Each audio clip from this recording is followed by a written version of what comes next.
Muito bem, nós estamos aqui para mais um programa nesse canal do YouTube, onde estamos gravando para você um comentário bíblico de toda a Bíblia. Nós estamos no livro de 1 Samuel, que é o nono livro do Antigo Testamento.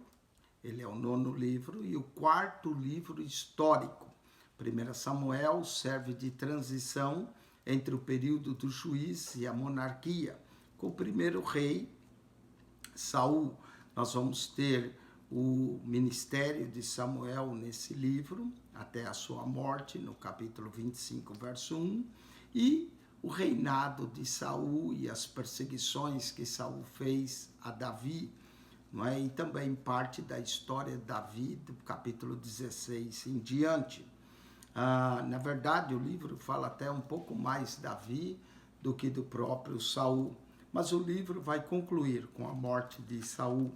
E 2 Samuel, nos 24 capítulos, irá concentrar-se no reinado de Davi, após a morte de Saul. Nesse tempo, em 1 Samuel, capítulo 30, Davi ainda habitava em Ziclag. E Ziclag vai ser saqueado pelos amalequitas. Vão levar as esposas de Davi, dos homens de Davi, e a ira dos homens de Davi quase que se voltam contra ele, quase que os homens de Davi acabam se voltando contra ele. E no capítulo 31 nós vamos ver a morte de Saul. São os últimos 2 capítulos do livro de 1 Samuel. Então vamos lá.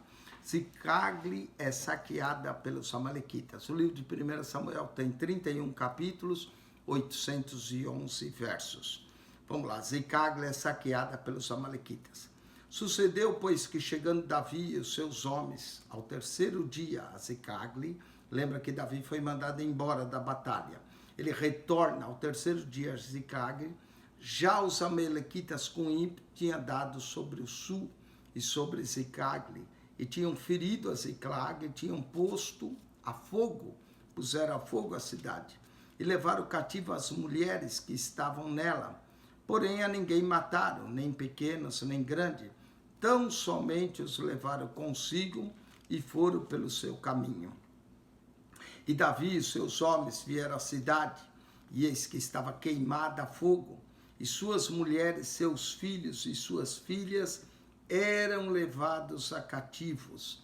Que coisa terrível, né? Davi volta do campo de batalha, e depois de 3 dias encontra a cidade queimada, suas mulheres, filhos foram levadas dele e de seus homens. Então Davi e o povo que se achava com ele alçaram sua voz e choraram, até neles não houver mais força para chorar. Grandes foram as lágrimas de Davi e de seus homens. Também as 2 mulheres de Davi foram levadas cativas, a Ionã, a Jezreelita, e Abigail, a mulher de Nabal, carmelita. E Davi muito se angustiou, porque o povo falava de apedrejá-lo. Note, o próprio povo queria apedrejar a Davi, porque o ânimo de todo o povo estava em amargura, cada um por causa dos seus filhos e das suas filhas. Todavia, Davi se esforçou no Senhor, seu Deus. Davi teve que tomar ânimo em Deus, Davi teve que se esforçar no Senhor seu Deus. Que tristeza, que desgraça voltar e encontrar isso, e o povo ainda falando em apedrejá-lo. E disse Davi a Abiatar, o sacerdote, filho de Aimeleque: traze-me, peço aqui o efode.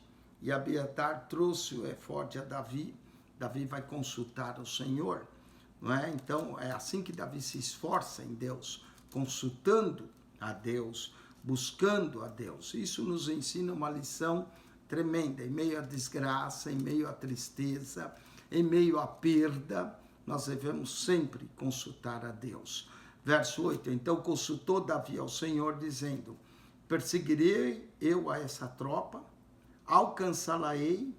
E o Senhor lhe disse: persegue, porque de certo alcançarás e tudo libertarás. Davi foi consultar a Deus. Será que eu devo perseguir? Será que eu dou essas mulheres por perdida, esses filhos por perdidos? Devo perseguir? O Senhor diz, persegue, porque de certo alcançarás e tudo libertarás. É assim que Davi se esforça em Deus. Partiu, pois, Davi, ele e os 600 homens com ele se achavam, e chegaram ao ribeiro de Besor, onde os ficaram atrás pararam. Onde os que ficaram atrás pararam. E seguiu Davi, né, era 600 homens, mas seguiu Davi, ele e 400 homens, pois que 200 ficaram atrás por não poderem de cansados, que estavam para passar o ribeiro de Besor. Então Davi vai deixar esses 200 para trás.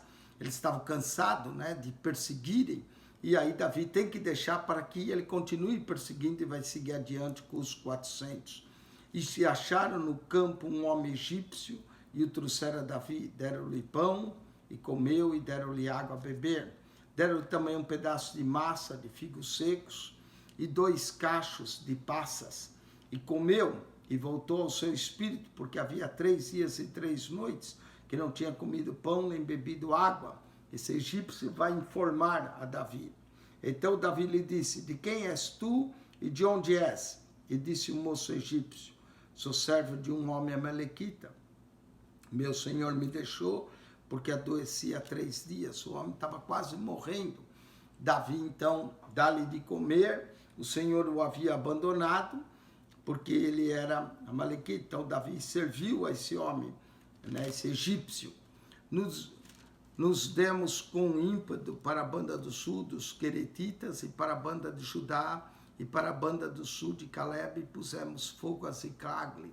Era quem Davi queria saber, não é? E disse-lhe Davi, poderias descendo guiar-me a essa tropa? E disse-lhe, por Deus me jura que me não matarás, nem me entregarás na mão do meu senhor, e descendo te guiarei a essa tropa. Então o egípcio vai guiar, Davi se alegrou em encontrar, deu de comer, ele se recuperou e descendo guiou. E eis que estava espalhado sobre a face toda a terra, comendo e bebendo e dançando por todo aquele grande despojo que tomaram da terra dos filisteus e da terra de Judá. E feriu-os Davi desde o crepúsculo até a tarde do dia seguinte. Davi batalhou desde o nascer do sol até a tarde do dia seguinte, e nenhum deles escapou, senão 400 jovens que montados sobre camelos fugiram. A batalha se agravou, e 400 jovens montaram sobre camelo e fugiram. Assim livrou Davi tudo quanto tomaram os amalequitas.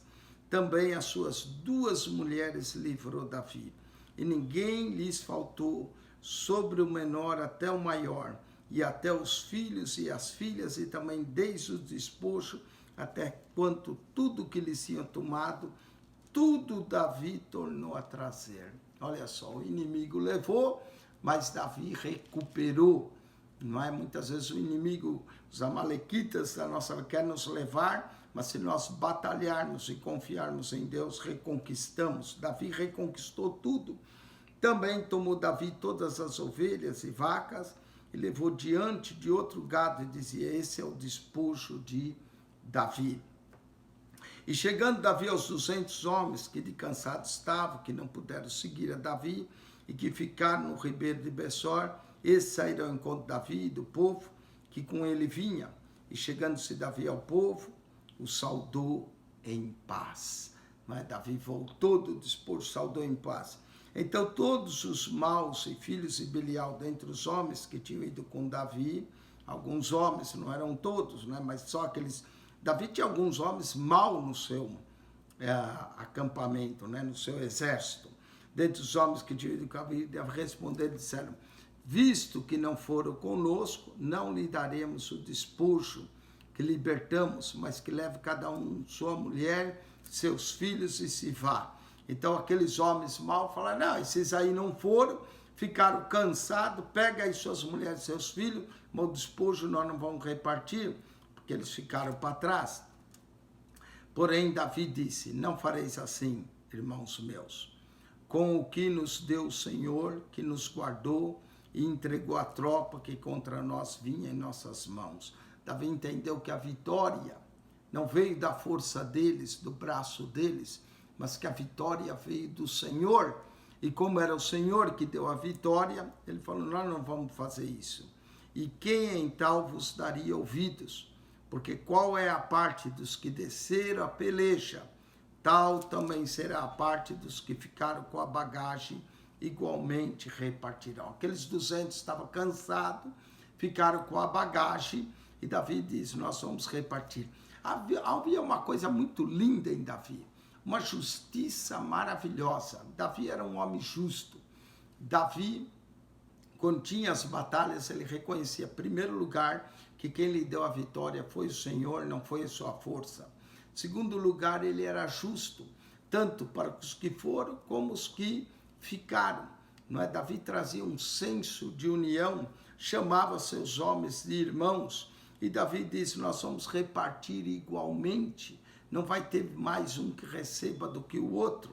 Isso é justiça, isso é igualar as pessoas, é tratar todos iguais, os mais fortes e os mais cansados. Davi tinha isso, e é isso que nós aprendemos aqui. O que assim foi desde aquele dia em diante, porquanto pôs por estatuto e direito em Israel até o dia de hoje. Davi, até aquele dia, né, o dia que o escritor está escrevendo, Davi pôs aquilo como direito em Israel, que quem fosse à batalha, como os que ficassem, ia ser repartido igualmente. E chegando Davi a Ziclague, enviou do despojo aos anciões de Judá, seus amigos, dizendo, eis aí para vós uma bênção do despojo dos inimigos do Senhor. Davi tomou todos aqueles animais, aquelas vacas, aquelas ovelhas, trouxe de volta, ainda mandou um presente para os anciões de Judá. Aos de Betel, e aos de Ramote do sul, e aos de Jatir, e aos de Aroer, e aos de Sinfomete, e aos de Estemoa, e aos de Recal, e aos que estavam na cidade Jerameelitas e na cidade dos Queneus. Note que o despojo foi bem grande. Davi pôde mandar um presente não só para os anciões de Judá, mas aos de Betel, aos de Ramote, aos de Jatir, aos de Aroer, os de Sinfomete, os de Estemoa. Ele foi mandando presente para todos eles, e os de Racal, e os que estavam na cidade dos Queneus, e aos de Orma, e aos de Boração, e aos de Ataque, e aos de Hebron, e todos os lugares em que andara Davi, ele e seus homens. Davi é tão justo, Davi reparte aquilo que ele consegue, Davi dá, e Davi dessa forma vai cair na graça mesmo do povo, não é? Porque é um homem que ele não é egoísta, ele gosta de compartilhar, ele é generoso em dar aquilo que ele conquista. Muito bem, agora nós vamos para o capítulo 31. Esse é o último capítulo do livro de Samuel. 1 Samuel tem 31 capítulos. Na Bíblia hebraica, 1 e 2 Samuel é um só volume. Mas na nossa Bíblia, nós dividimos 1 Samuel, que encerra com a morte de Saul, e 2 Samuel, o reinado de Davi. Nossa Bíblia, 1 Samuel, tem 31 capítulos, 811 versos, e 2 Samuel, 24 capítulos, 695 versos. Pensar que boa história de Davi nós já encontramos em 1 Samuel. Mas aqui é um capítulo triste, a morte de Saul. Não é? Não aconteceu no dia seguinte, como a feiticeira disse, mas aconteceu alguns dias depois. Os filisteus, pois, pelejaram contra Israel, e os homens de Israel fugiram diante dos filisteus. Lembra que Davi retornou por ordem do rei Aques, que ele retornasse. Quando Davi voltou, encontra aquilo que aconteceu em Ziclague, vai à batalha e Davi vai ganhar dos amalequitas. Enquanto isso, os filisteus pelejam contra Israel, os príncipes dos filisteus estão contra, e Israel fugiram diante dos filisteus e caíram atravessados na montanha de Giboa. Não é? Então os filisteus vão à batalha na montanha de Giboa e lá vai ser mortos os filhos de Israel, inclusive Saul será morto e Jonatas também durante essa batalha, né? Saul é ferido. Saul não é morto pelos filisteus, ele é apenas ferido, mas ele vai tirar a sua própria vida. E os filisteus apertaram com Saul e seus filhos, e os filisteus mataram a Jonatas, e a Abinadab, e a Malquissua, filhos de Saul, mataram, e a peleja se agravou contra Saul, e os flecheiros o alcançaram, e muito temeu por causa dos flecheiros. Então, quando Saul se viu no aperto, seus filhos já estavam mortos, ele foge, os flecheiros o alcançam. Então diz Saul ao seu pajé de armas: arranca a tua espada e atravessa-me com ela. Ele não queria ser morto pelos filisteus. Então, antes disso, os flecheiros já estão atrás dele. Ele diz: arranca a tua espada e atravessa-me com ela, para que não porventura não veia esses incircuncisos e me atravesse e escarneçam de mim. Porém, o seu pajé de armas não quis, porque temia muito. Ele não queria estender a mão contra o próprio rei. Então Saul tomou a espada e se lançou sobre ela. Não é? Ele queria que o pajé o matasse. Como o pajé não matou, ele tomou a própria espada e se lançou sobre ela. Vendo, pois, seu pajé de arma, que Saul já era morto, também ele se lançou sobre a sua espada e morreu com ele. O pajé, ao ver que o rei morreu, achou que era indigno continuar vivo, também se lançou sobre a sua espada e morreu. Esse suicídio, isso foi um suicídio que acontece aqui. O pajé poderia ter matado, mas não matou. Ele teria morrido pela morte do seu pajé. Ele acabou se suicidando. É a primeira história de suicídio que nós temos na Bíblia, não é? Saul se suicidando para não cair na mão dos filisteus, e junto com ele morre o seu pajé de armas, que nós não temos o nome. Assim faleceu Saul e seus 3 filhos e o seu pajé de armas, e todos seus homens morreram juntamente naquele dia. Foi uma derrota terrível para Israel. Morre o rei, morre os 3 filhos do rei, Jonatas, Abinadab, Malquissua e o pajés, e assim faleceu, e todos os homens morreram naquele dia. E vendo os homens de Israel que estavam dessa banda do vale e dessa banda do Jordão, que os homens de Israel fugiram e que Saul e seus filhos estavam mortos, desampararam as cidades e fugiram, e vieram os filisteus e habitaram nelas. Quando eles viram que o rei morreu, os exércitos haviam sido destruídos, os homens de Israel desampararam a cidade, deixaram para os filisteus. Sucedeu, pois, que vindo os filisteus, a outro dia, a despojar os mortos, acharam Saul e seus 3 filhos estirados na montanha de Giboa, e cortaram-lhe a cabeça, e despojaram as suas armas, e enviaram pela terra dos filisteus em redor. Eles fizeram isso, cortaram a cabeça para mostrar que eles haviam destruído a Saul, não é? Cortaram a cabeça fora para reconhecimento, assim como Golias teve sua cabeça cortada, cortaram a cabeça, despojaram suas armas, enviaram pela terra dos filisteus em redor e anunciaram no templo dos seus ídolos e entre o povo. Era uma forma deles dizer: o nosso Deus, Dagom, foi mais forte, nos entregou os israelitas em nossa mão. E aí eles então enviam as armas, tudo para o templo dos seus deuses. E puseram as suas armas no templo de Astarote, e o seu corpo afixaram no muro de Bet-Sean. Ouvindo isso, os moradores de Jabes, Gileade, que os filisteus fizeram a Saul, e todo homem valoroso se levantou e caminharam toda a noite, e tiraram o corpo de Saul e o corpo de seus filhos do muro de Bet-Sean. E vindo a Jabes, os queimaram. Aqui, o corpo deles serão cremados, não é? Muita gente pergunta: pastor, é bíblico cremar? Ora, Saul e seus filhos foram cremados, né? Já estavam mortos, mas pelo menos tiveram um sepultamento de queimar. E queimaram. E tomaram seus ossos e os sepultaram debaixo de um arvoredo em Jabes, e jejuaram 7 dias. então vão sepultar, ainda sepultaram, né, depois de queimar, sepultaram os ossos debaixo do arvoredo em Jabes e jejuaram 7 dias. 7 dias de jejum em homenagem ao primeiro rei de Israel, Saul, e seus 3 filhos, Jonatas, Abinadab e Malquissua, os 3 filhos que lutavam com ele. É triste a forma como termina Saul. É triste a história de Saul, primeiro rei de Israel, que morre pela mão dos filisteus. Era exatamente o que Davi já tinha predito, por isso Davi disse: eu não estenderei a mão, os anos vão chegando e o Senhor o ferirá.